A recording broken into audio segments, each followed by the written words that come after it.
Hello friends, എല്ലാവർക്കും സുഖമല്ലേ?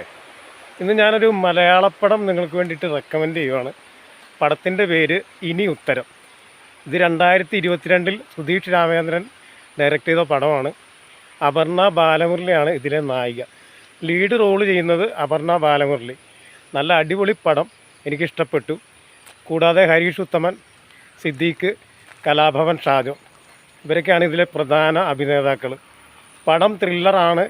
നല്ല കഥ, കൊള്ളാം. കണ്ടിരിക്കാൻ ബോറടിയില്ലാതെ കണ്ടിരിക്കാൻ പറ്റുന്ന ഒരു പടം. കാണാത്തവരുണ്ടെങ്കിൽ യൂട്യൂബിലും മറ്റു സൈറ്റിലൊക്കെ പടം ഇപ്പോഴും ലഭ്യമാണ്, ഒന്ന് കാണുക. എനിക്ക് പേഴ്സണലി പടം ഇഷ്ടപ്പെട്ടു. അപർണ ബാലമുരളിയുടെ പല പടങ്ങളും ഞാൻ കണ്ടു, അതിൽ പല പടങ്ങളും എനിക്കിഷ്ടപ്പെട്ടതുമാണ്. അപ്പോൾ ഈ പടവും ഞാൻ നിങ്ങൾക്ക് വേണ്ടി റെക്കമെൻഡ് ചെയ്യുന്നു. ബോറടിയില്ലാതെ കണ്ടിരിക്കാം. പടത്തിൻ്റെ പേരൊന്നുകൂടി പറയാം, ഇനി ഉത്തരം. Okay, by.